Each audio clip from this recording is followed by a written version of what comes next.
Yes. Oh, yeah. Good. It is Kate. I thought we had moved to a different location. I said, no, just a little. Yeah, oh, yeah, yeah. Oh, It's cheap. yeah, I think, We're still going on. okay. Yeah, Okay, good, okay. yeah, I think, that's what I saw the time and I ran out. I was like, this is how we show I was finish. like, okay, they don't want to Yeah. Okay, yeah. And then, I think there was another one that was running long, but, I think you're here, so I think we'll just, she's now here, I think maybe we'll go ahead and get started. Okay. Thank you for coming to this session on cybersecurity and really, what does it really mean to think about how businesses can win in the war on cybersecurity? Yeah. And what I think, I did like Medina's point, it would be great to have a good understanding of where you ladies are coming from, because one of the things that we've talked about, and really not wanting to make these discussions too technical, but really, and depending on what your background is, that will help inform that, but really wanting to also add value to what's most important to you and what you're focused on right now within your own business or your career. And so I think what could be good is maybe you two each just literally take maybe just 30 seconds, just quickly talk, just, a little bit about what you do, and then it would be great maybe to just hear from each of you. Mm-hmm. And then that will help inform some of the questions that I asked them. Some that are already prepared, some that may be more ad hoc as we kind of really get an idea of the audience. Mm-hmm. So, and I'll just say my name is Jessica Robinson. I'm CEO of PurePoint International, which is a cybersecurity company based out of New York. We work globally with companies in the insurance industry, banking, and finance. Medina Ali, President and CEO of SafePC. We are a technology company specializing in security data backup. We have a consumer brand, SafePC Solutions. Our enterprise brand is SafePC Cloud, which we launched earlier this year. And I'm based in Atlanta, Georgia. They're really cool, which is why I'm like nodding along. Because I look up to them in like a cybersecurity and business realm. I appreciate it. Because I'm on the other end of it, so I come from more of the political arena and the nonprofit sector. And I actually did like media and broadcast journalism before this. But now I'm moving more into the national security and cyber intelligence realm. So not just for businesses, but how does cybersecurity for business and for just everyday humans impact the literal war on cyber? Because now national security is essentially cybersecurity. If you can't do cybersecurity, there is no national security. There is no homeland security. There is no security. So I'm working on bringing the women peace and security element to cybersecurity and seeing how we can bridge the gap and essentially prevent crisis. Okay. What's the name of the nonprofit? Oh, I work with a lot of nonprofits. Oh, okay. None of which are related to cybersecurity. Okay. That's why I'm like, that's entirely okay. Okay. I wear a lot of hats, but this is my newer hat, which is why I appreciate y'all a lot, because of the more technical aspect of defense. But we need the soft skills. Though. Yeah, for sure. Yeah. And actually, our company actually does a lot of work in regards to women, peace, and security. So look forward to learning more. I'd love to learn about. I'm Patricia Lord. I'm here because I'm just generally interested in cybersecurity. My day job outside of being here is I work for Hague for a large firm. We've just acquired 16 companies. We're in a position for acquiring another 14 within the next 3 months, and it is my job, I think, to come up with a couple of solutions. So when I saw this, I was like, actually, great. Forget about empowering myself. Let's see if I can find something like that. So. Okay, fantastic. Thank you. So hello, my name is Marion Voigt from Germany, Munich. So I'm working for TÜV Süd. It's a company group. We are working worldwide, and we have several divisions. And I'm working in the division Business Assurance, which consists of 3 business units. One is management systems. This is about, we are an audit company, so maybe you know these management systems like ISO 14000. Then we have academy, this is training, and new one is cybersecurity. So we are going to build up this issue. And on a monetary basis, I'm, let's say, I'm working for Business and Professional Women, BPW, so I'm heading their regional network. So this is the Danube net. So the Danube is one of the biggest rivers in Europe, 10 countries. And so we have a lot of entrepreneurs there, and I think we need to have this topic, cybersecurity, digitalization also in our environment of women entrepreneurs. Okay, thank you. Wonderful. Thank you. Good afternoon, everybody. I'm Paul. I work in the World Dutch Communication Company in the Netherlands. On a daily basis, I'm surrounded with all kinds of technical information and also cybersecurity issues for in the company and also in Europe. But I want to take this opportunities to absorb more information and also update my knowledge in this area. And that's why I joined this session. Okay, wonderful. Thank you. I'm Zoe Graderman, chair of the OWASP Foundation Women and Application Security Committee, and I'm here. I was in the cybersecurity board, and can't wait for you guys after hearing this one speak. This Jessica speak now, wonderfully and inspirational. We have a lot of, between the two Jessicas, everyone gets at least one Jessica. Okay. You figure this out. You guys are lucky you get two. Okay. Yeah. So wonderful. And it's there's so much going on right now in the world in regards to cybersecurity. I mentioned this in one of the sessions before, but the World Economic Forum has listed for the first time ever in its risk report the fact that cybersecurity and data theft and fraud is part of its top 5 risks in the world. And part of that has to do with the ransomware attacks that took place last year. Whether WannaCry and the impact that had, but also non-PETA, the DDoS attacks, which PETA and not PETA, which were resulted in $300 million worth of loss for a few different companies, including FedEx, if you're familiar with FedEx and Merck. And so, just with that said, what are you ladies seeing as some of the biggest risks to businesses nowadays? And what do you feel like the biggest challenge is when it comes to really thinking about how to prepare for these types of large world-scale attacks that are happening? Well, I'm sure everyone heard about Equifax, which was right in our backyard. In Atlanta, yeah. Again, I just think that the education is not there. Mm-hmm. I think the security awareness is not there, even at the CIO level. And right now we're coaching an executive woman to go into a cybersecurity role for a large bank in the Atlanta area. And now what a lot of the major corporations are starting to do is really create that whole cybersecurity role separate from the CIO. And that cybersecurity role involves making sure that the compliances are there with the company. But as we coached her, what we emphasized to her was, you got to bring in the education, the security awareness. There's a lot of cybersecurity certification programs out there.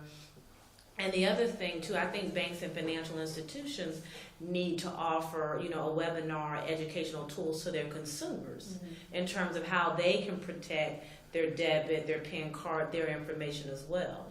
So if the banks and the financial institutions really become more of, I know they're my client, but also I am your trusted partner in trying to make you aware of the challenges in cybersecurity, we're going to offer you this complimentary webinar. If you take the webinar, here's a $25 gift card. We're going to make an extra deposit into your account. We're going to give you all kind of discounts and programs to really encourage the consumer to take the cybersecurity training. Yeah. So that's what we're kind of emphasizing at the enterprise and business level, because then you really get to that consumer.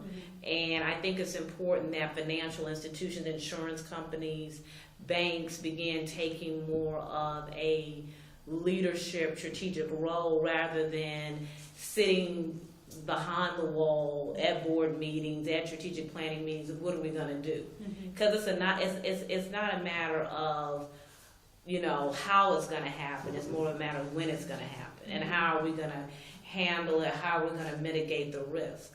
And if you start educating your employees and then providing resources to your consumers, then I think you can kind of attack it from a different angle. So that's what we're trying to focus on in educating. But I think the trend, we probably won't see it so much in 2018, but in 2019 you're going to start seeing the cybersecurity executive, and also what's happening in Europe because of GDPR. Is everybody familiar with that? Yes. They're creating a compliance officer. That's all they're over is protecting that data. So that's another role that's coming out of the CIO position, whereas traditionally the CIO was responsible for all of that, and that's just too much because the CIO role is to use IT more as a strategic driver to bring in revenue. They can't cover compliance, they can't cover data protection because there's so much going on and things are changing rapidly. So let us quote an example from London last year in 2017. There was the cyber breach of the WannaCry virus. At the time, about 25, the National Health Services, the hospitals, were involved. And after that, they made an evaluation. They said that they didn't have put enough investment in ICT budget. And that's why that happened, the shit happened. But if you look at that, it means that they have given a different kind of priority. The priority goes to the investment in the apparatus instead of the ICT. How could you educate the people if they said that I have limited means, I just make a priority, and that is not the ICT? What can they do? I can talk to some of the related to healthcare as well. With the compliance officers, what we've been seeing now, and I've been trying to tell people that even a free program to educate people outside of your businesses, you could tell them to sign up for Cybrary. Some of the Cybrary courses, they even offer HIPAA certifications. So healthcare institutions are having to have people take HIPAA security policy as like an actual cybersecurity policy, and not just, I won't tell your information, I won't give your health information away, I also won't allow someone access to your files. Because a lot of the breaches we've been seeing and the new escalation for what we're going to see in targets is not just going to be businesses, because it's not just about revenue anymore, it's about human capital. Because if you can threaten to take, essentially, there are so many examples I could give related to different healthcare institutions within the United States, but those healthcare service providers, just like a bank, should be considered like a service provider. Exactly. Anyone who is a service provider is your service provider. They're not like, you're not just a client to them. They have insured information for you, and if someone gets into that information, it's not just the money. They can literally hold your identification accountable. They can use your private information to get to your family, and then use that to regain new access to ransomware. It becomes a giant circle. So something I've been noticing, and I don't know how well you all know, but Melissa Hathaway, she has worked within different U.S. institutions, and she's cybersecurity expert among other things, but within previous U.S. administrations and even policy areas, something that happened consistently related to women was that she was overlooked. She was often, they would focus on the sound of her voice or her long blonde hair, I know the feeling, rather than what she was saying. And she has been saying for at least 10 years at this point that we need to stop looking at, what our recent administrations put out as 16 critical infrastructure areas related to cyber, but instead we need to narrow it down to maybe 4 as our priority ones. And I know Canada just did this, and Melissa Hathaway was thrilled, which is why I'm like, okay, I'm kind of thrilled about her being thrilled, because that means it's working. Someone is finally listening, and I think the ones they put, finance was one of them, healthcare is, I can't emphasize enough how much the healthcare one is an issue, because doctors and chief executives, too often, if even our politicians, like I said in my last panel, if I say to them anything related to cybersecurity, like, that's not my area, I'm not IT, and I'm like, I didn't ask you if you were IT, I need you to understand basic things on your own computer. Like, don't click on an email that might look suspicious, because it takes one click-happy employee to send an entire hospital into locked computers. If all the devices in a hospital go down, and this has happened multiple times, and it's ransomware, the hospital is more likely to pay because they have people that are going to die. Yeah. And that is terrifying for people who put their families into a hospital, or if it's someone who gets a pacemaker put in. The pacemaker can be hacked. Yeah. And if you didn't take it as an investment to make sure that that wouldn't happen, then you didn't invest in the people you're supposed to be keeping alive. So it's a matter of priority, it's a matter of education, and I mean, if you incentivize it, like you said, to just basic educational things on how not to let your account be more susceptible, how not to click on an email, how to shut down your computer when you walk away from it and not leave an open screen for social engineering and people who could walk up to it. It sounds very basic, because it is, and I've said this with the war on cyber and related to the things we had going on with Russia and just the electoral systems, and I haven't seen this a lot, so if I say it now and it comes to fruition, then I'm going to say I said it. It's going to be like, wait. But our electoral systems and any sort of governance in any country, regardless of how they do governance, that's going to be the new war. That's going to be the new war on cyber, because the easiest way to take down a country is to not just scare its citizens anymore, but to scare the government that's internally working, literally telling people, you know how you have a vote, or you know how like you have people who are in government who are supposed to care about you? Yeah, we control that now too. So nation states, and they don't even have to wage war in basic ways anymore. The new way to wage war isn't to just gather information, it's to literally transition your electoral system. If your elections don't work, it sounds so simple to us, but I feel like that's where this is going to slowly lead. Like the war on cyber is going to directly impact our electoral systems. And unfortunately, because we're very grassroots, how do I tell someone who's the grassroots organizer for Hillary Clinton, like someone in a local campaign for Hillary Clinton who just wants to help? Like, I'm empowering you to be a woman involved in politics, you should go get out the vote. But they don't know cybersecurity. So we give them a campaign email, and they don't know what they're doing with it, and they click something, and now that's been hacked. Every single thing that goes through the DNC, the DCCC, every fundraising thing, anything becomes as weak as your weakest link. So we empower people to get involved, and then we don't train them in cybersecurity, and we give them all campaign emails. Yeah, it's an interesting point, and I know that with the United States, with the election that was there, the last Trump election, what we know, obviously, you mentioned in the last panel, is that there was influence by Russia, but also there were I want to say 29 states that were hacked in their polling stations. And so that hasn't been as public as the Russia involvement, particularly via social media, but it is something that people are paying close attention to. And it's something, it's 20-something, it may not be 29, but it was huge, and it was very significant, and it was very scary. And so I know a couple of companies that are working very closely with state organizations, to your point, to help make sure that doesn't happen again, or that we limit it. But I know Kenya had elections late last summer. That was one of their concerns. They were saying that they believe that there is outside influence taking place on their election system. So one of the things that they did, at least from a social media standpoint, is they shut down. They were trying to control people's access to the internet, so that they could limit any type of influence onto the election system. And I've heard that happening in other countries. And so I do think that there is this. We think about what it means to think about how we can control information, and also, but then protect the infrastructure of our country, and keep the integrity, even if it's not perfect. Keep the integrity of it the way that it is. I think it is becoming harder for governments to figure out how best to do that. Yeah. So it's fascinating.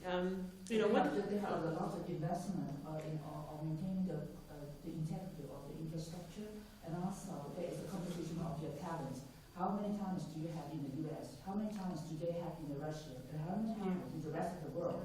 These the gathering of all the power in one place can empower the nation. Yeah. So who will be going to be the first in cybersecurity? Yeah. For example, the Netherlands, our company, has been making the best progress in this area, but still we need a lot of talent to be able to execute all the wonderful things to maintain the infrastructure. But if the infrastructure is getting more complex and complex and complex, and there is always a shortage of talent. We want cybersecurity specialists.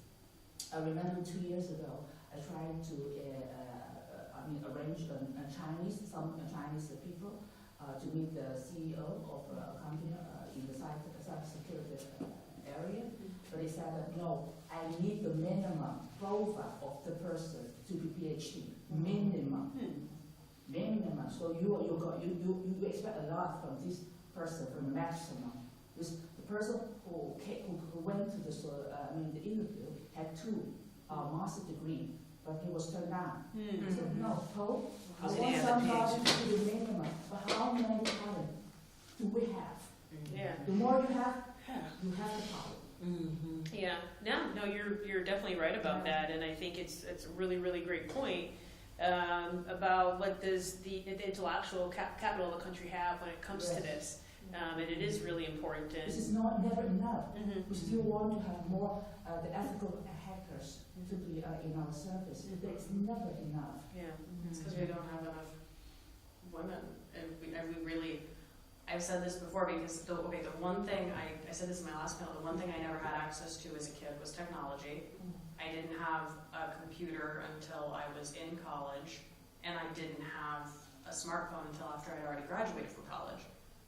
So we have to find a way to get socioeconomically disadvantaged women access to technology, and then we need to get the women who already have access to technology, and we need to start training kids, because I saw this recently and I got really excited, and we're all, also from a US perspective, the advanced placement courses, they're now offering advanced placement coding and cyber courses, and they've seen a really huge jump in the women who are the young girls who want to be enrolled in these courses. And almost all of them, when they've placed these courses with computers in the classrooms at socioeconomically disadvantaged schools, the women are the ones taking the courses because there's computers in the classroom. Women of color are distinctively taking over the entire classroom, and I'm like, yes, please, we found something, because the fact that I'm sitting on a panel with 2 women of color, this is not something I get to see often, because I get to see a lot of white dudes. It's a lot of white dudes, and they all want to tell me the exact same thing, and they just keep repeating themselves.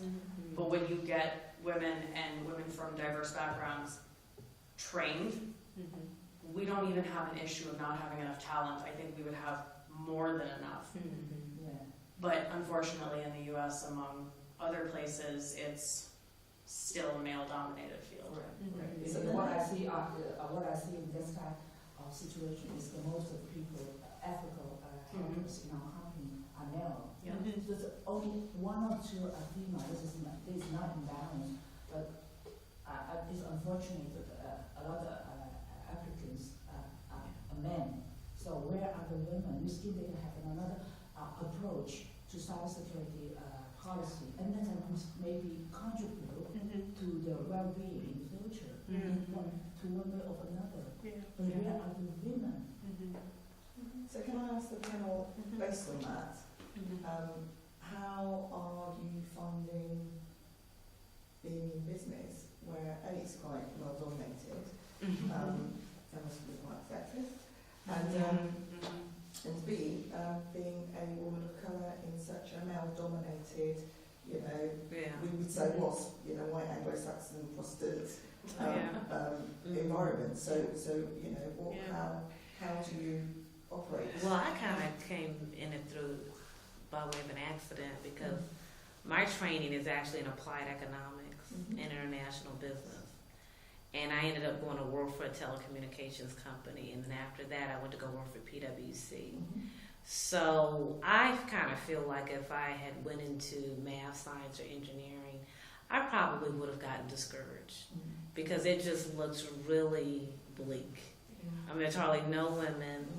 I mean, I remember even when I was studying economics, the professors would make comments that, you know, because it's a very math-oriented, you know, type of profession that, so I always tell people I got in there through the back door, and I'm more on the business development and sales side, and then I learned customer service being in the contact center industry, so understanding the customer, providing good service, and then I would study the technology and the approaches, and then just kind of staying up to date on the technology and just going after opportunities that some of the technology companies don't want to go after.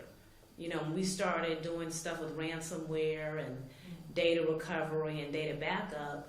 And people would call us. We would take on those projects.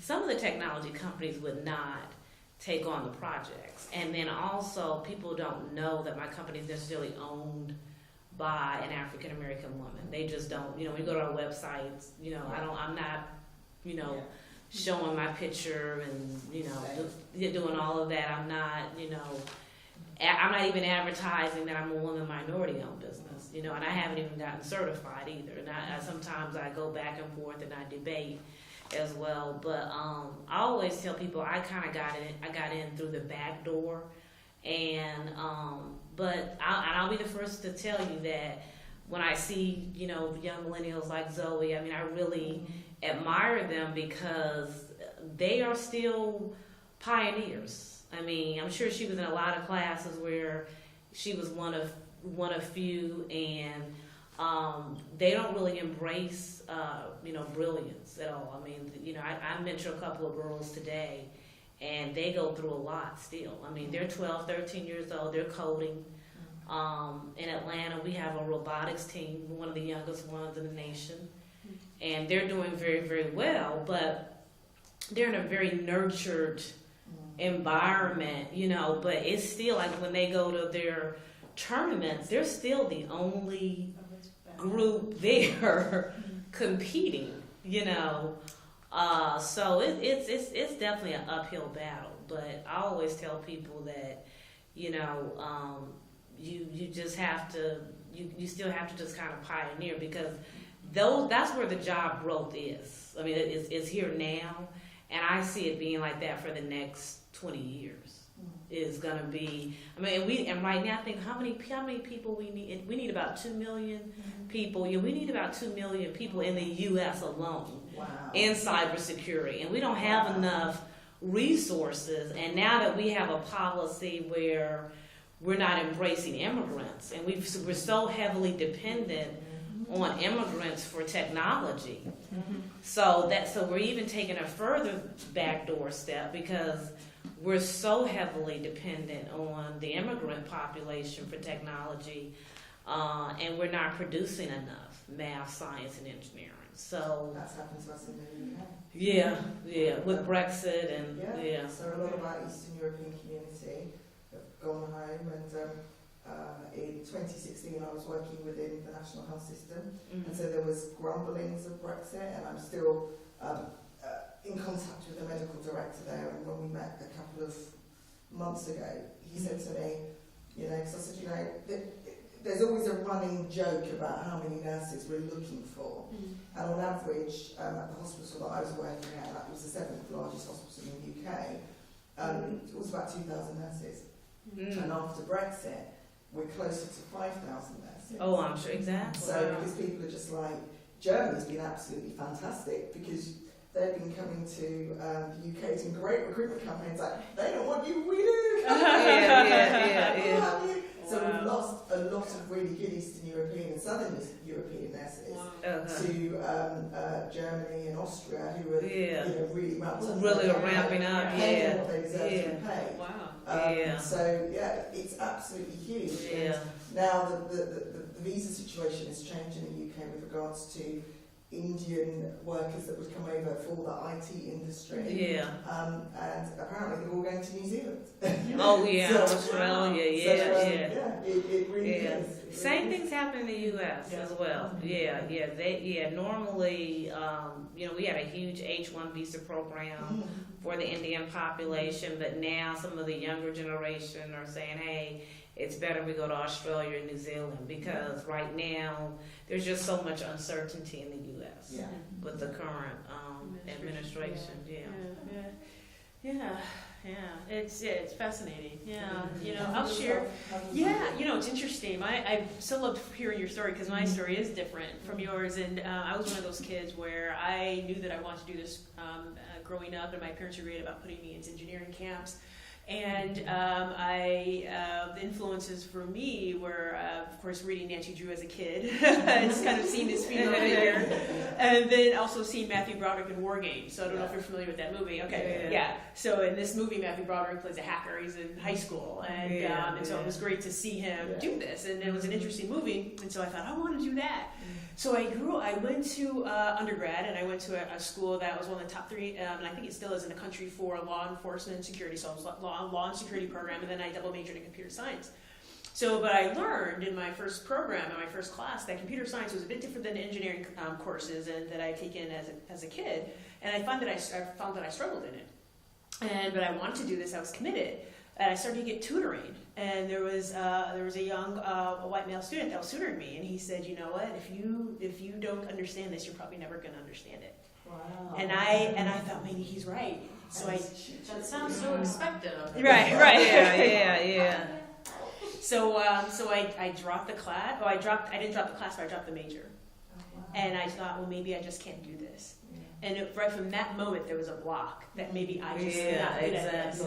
And but I went on. I got my degree in law and security. I had got my focus on pre-law and international affairs. Got my master's in international affairs with a focus on security and intelligence studies. Then I wanted to work internationally because that was my passion. I studied in England and China, and so I thought, okay, this is what I want to do. I want to do security internationally. And so, but no one would hire me when I got out of grad school, because there was I didn't have international work experience specifically.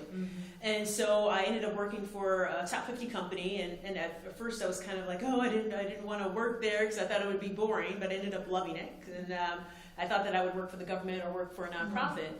And the company was Target, and it was a really wonderful experience. I was so incredibly thankful for the time that I had with them and the amount of growth that I was able to have with them. But I knew that I still wanted to do more, and I wanted to work internationally. And I was interested, we were doing more work around data security at the time. And so that too was starting to pique this passion that I had that kind of had been kind of suppressed, if you will. And then, of course, we had the data breach, and it was all hands on deck. And it was just like, kind of going through that experience with them and being part of the response for the cyber breach. It was just like, this is what I want to do.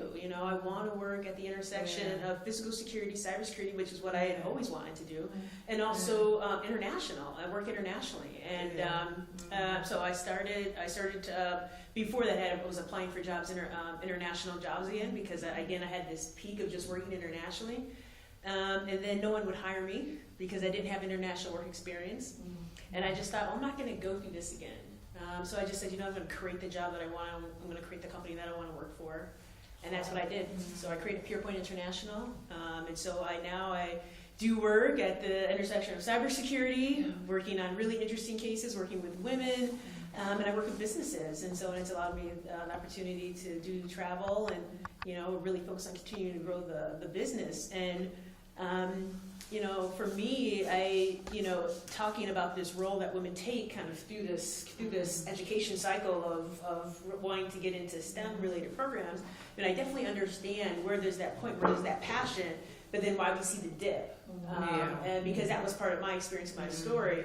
And so now I've gone back and I've gotten more educated, and so and I've taken different classes and things like that, so that allowed me to do the work that I do now. But there's no doubt that because there's always a younger millennial, but I'm an older millennial, so there's no doubt that people were not interested in working with me because I looked young, because they didn't feel maybe that I could do the work, or what experience would I have and what could I bring to it. So it was definitely a tough first few years within the business.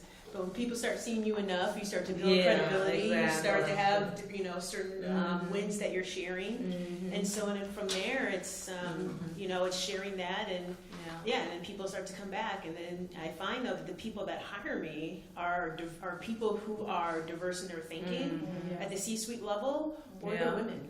Yeah. And they're just like, and at the end of the day, it's, are you good or are you not good? Yeah. Can you Yeah. solve this problem? Yeah. Can you not solve this Yeah. problem? Yeah. That's that's all Exactly. it is. Because if they're going through a breach, Yeah. they want to know, can you solve this? Absolutely. Okay, yes, I Yeah. can Yeah. solve that. Okay, great. Yeah. We have to meet this regulatory Mhm. deadline. Can you solve that? Yes, I can solve that. Yeah. Great, come in and solve it. Yeah. And when you, at the end of the day, there's nothing that beats performance. Yeah. Yeah. So, Very true. And the other thing too, I think the Fortune 100 companies that are really global, they will be, they're, to me, I find them to be a lot more open to hiring you because I have a couple of those clients. And when they found out that I had, I'd been to 20 countries and I had a huge international experience and even just a little bit of French that I know and a little bit of Spanish that I know, and I would be in the office because the engineering staff was very international and very diverse, and I had been to some of the countries, so that's also a huge competitive advantage as well. I think that internationally we would get hired on, I think, a lot faster sometimes than just a traditional U.S. domestic company. That's what I have found. But again, I have a guy who, we do all of his data backup. He runs a very successful carpet upholstery company in one of the rural parts of Georgia. But I met his wife, and so that's another connection with a woman. And his wife said, we're going to hire her, and we're going to hire a company. But now I'm closer to him than I am to her because he's relying on the company to do what we need to do. But I think that there's a lot of opportunity for women in the technology field. I just think, again, like you said, not having the exposure, not having the computer, not having the technology, getting discouraged in the workforce. That's why it's very important that, we mentor women, we help each other, we work together collectively, we refer other business to other women.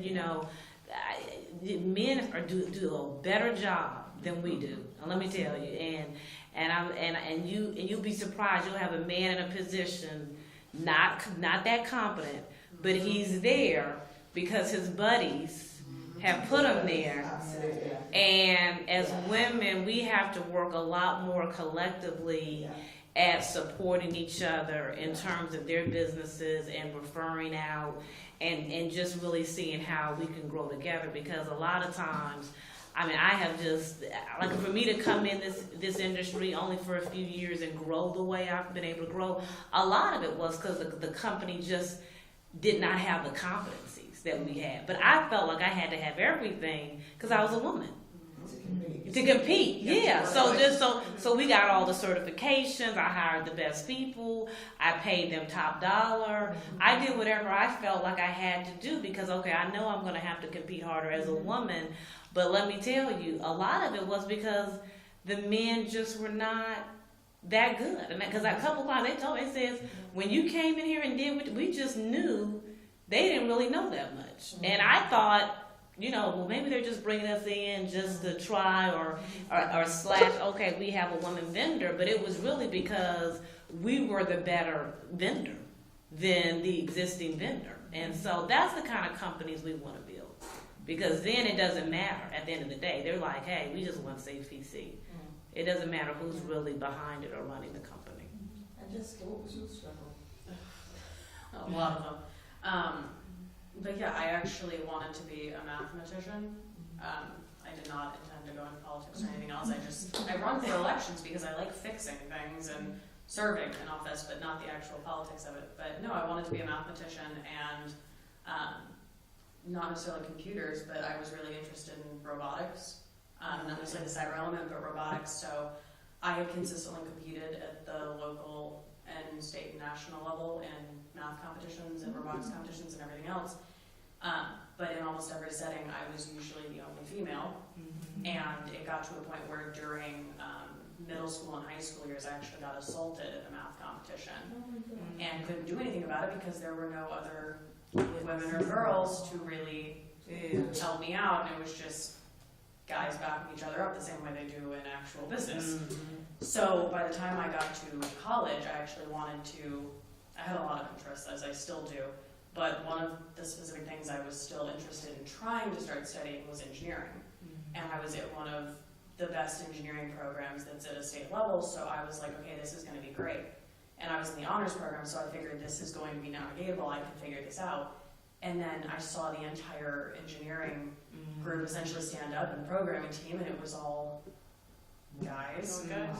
And unfortunately, one of the few women who I kind of like really, really looked up to, she was just one of the few, so she couldn't really help me out with that either. So I dropped engineering.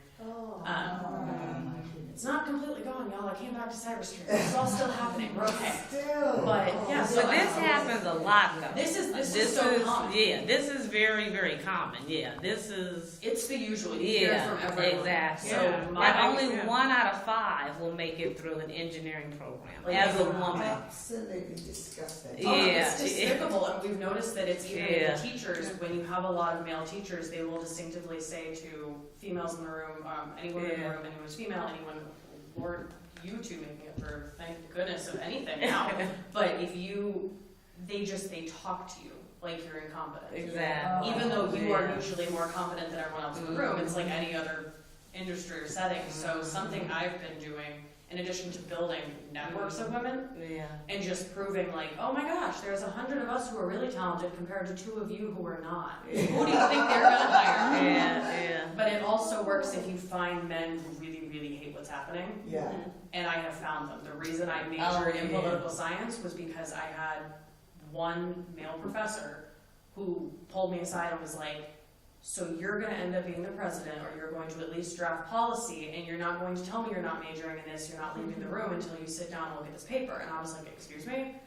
And he was like, there are none of women in politics. And he ingrained that in me my freshman year, and he's still one of my favorite people to work with. And he's an amazing political scientist. So I now found someone as a professor in my current cybersecurity studies who, he wasn't a cybersecurity person. He struggled really hard to get into healthcare cybersecurity. And I recently was taking a class with him, and I got a message from him, and he's like, so you remind me of like a female Einstein, and I need to talk to you about this new program that I'm developing. And I was like, what? But that was it, is that I've been finding the males in the room who are like, there's something wrong. There's something wrong with the fact that I only have a few female students, and there's something wrong when you're always my top students, even when you're not doing your best work. Like, they've been noticing, they're like, even when you're not doing your best work, you're still the best in the class, you're still the best company. There's gotta be a reason.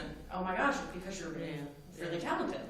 So I've been trying to find these little ounces of male compassion in different areas, even in the political arena. They're there. They're there, and they want to support, so they will literally hire an entire group of women, or bring together a group of women for an event, and then just slowly let the women take over before the men can kind of claw into it. And I've noticed that it's working, but unfortunately, like you said, some people don't even know that you're the owner of the company. And it breaks my heart that there are some people who would be like, hell yeah, I'm going to use that company just because she's the owner, and there are other people that would be like, I absolutely won't. Well, there are. I mean, one thing about it, in Atlanta, we have a huge gay community in Midtown. Yeah. And there were 5 companies that were bidding. And I came to the meeting. And the owners, I found out later, who were, both are gay, they hired me right away. Because they were like, we know she kind of has to be somewhat a little bit more lenient than these, because there were 4 other, white guys. Because I kind of asked them, 2 months later, I said, so what made us different? How was our proposal? And he says, Medina, I'm not going to even lie. He said it was something that happened. I think Mike Pence, our VP, was somewhere, and, he's against. And he just said, I just didn't even want to see another white, and he's white himself. He's a white man. He said, and he said, when you came through the door, I was so happy, and I just, we just signed right away. Okay.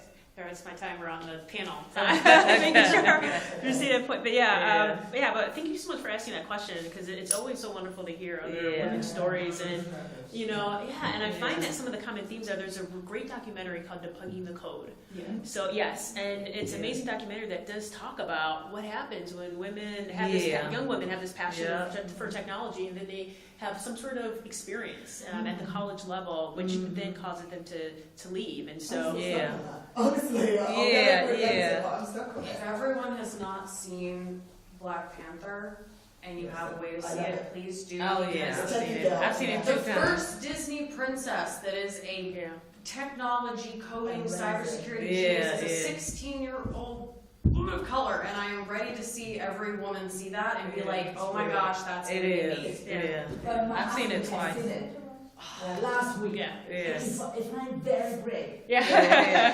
It is.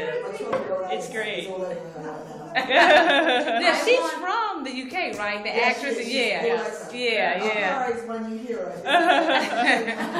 Yeah. I went to the gym for the first time in a year. Oh my god. Yeah. I know. Yeah, I'm gonna be there next week after all these croissants I've been.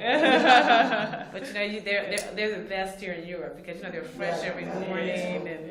I've been window shopping pastries as Have I'm we, walking. have we ended the time? So I've got Well, one I was going to wrap up and just asking if there were any more questions, because we have about 3 minutes left. I've got a real, sorry, I'm going to guess we're talking a lot. Maybe so. Mario? Yeah, this is such a broad and very interesting topic. And I was thinking, we always say that women taking more care about everything, so family and environment and so on. Isn't there something how we can make it more attractive for women to go more into cybersecurity, on another emotional side, you know what I mean? So that we try to attract women, also my age, I'm almost 50, so that we do something, so that we also have that we also can contribute to this. I cannot start to study again, but you know what I mean? So that we try to catch women in a way for this, because I have to feel that they are then somehow out of this new digitalized world. Older, not older. No, I mean that the women are out of this. There's suddenly another world, and the women do not study this topic, and the men study, and then we have not only men, we have also varieties in different countries. So we all have, so there are some countries which do not know anything about cybersecurity. Some are very high sophisticated. These are just my thoughts. No, I think it's great. I think I have 2 answers to that, and I think one of them is there is this kind of transformation in the workplace going on about how can we create more flexible work environments for all people, but particularly for mothers, and for women that are doing have multiple responsibilities, whether it's your parents or whether it's yourself, and you have other things going on. And so I think that that's one way, and I think that I would like to think that will continue to transform workplaces across the world. I think the second thing is where I've seen change, particularly in women who are older, and if we were since that, thank you for sharing that word, and where I've seen this kind of transition back to technology is really the reignition of their passions, because at the end of the day, everyone here has a passion and a purpose, and so if it's kind of reignited in terms of what is it that you really want to do, or what is your calling, and what is it that you want to bring forth in the world, and then pair that with technology. How can you do your work in the world with technology? And that's where I've seen amazing things. I saw a woman who was, I think, probably would say over 60 last week, present on blockchain at a conference, and she was phenomenal, and she is probably one of the most knowledgeable people I've seen talk on that, and that's still so new for so many people. But when you have something you're passionate about, you have a problem that you want to solve, it doesn't matter what it is, a woman will figure it out, and it's just incorporating technology into it. Because at the end of the day, women will always have the solution, I was going to say, context first, that there's really no replacement, because if you're just technical, something really bad will happen in terms of the technologies to use. Because you can't just be oblivious to everything else and just be like, well, I studied computer science as an undergrad. Or math also. Again, that was my instinct about everything purely technical with applications is the math behind it. And I didn't study math as an undergrad. Again, that's something that I challenge myself studying the social sciences, because that's by definition where I struggle most, I guess. And so I wanted to do that to myself as an undergrad, and then everything from there, like what doesn't kill you makes you stronger type thing, I guess.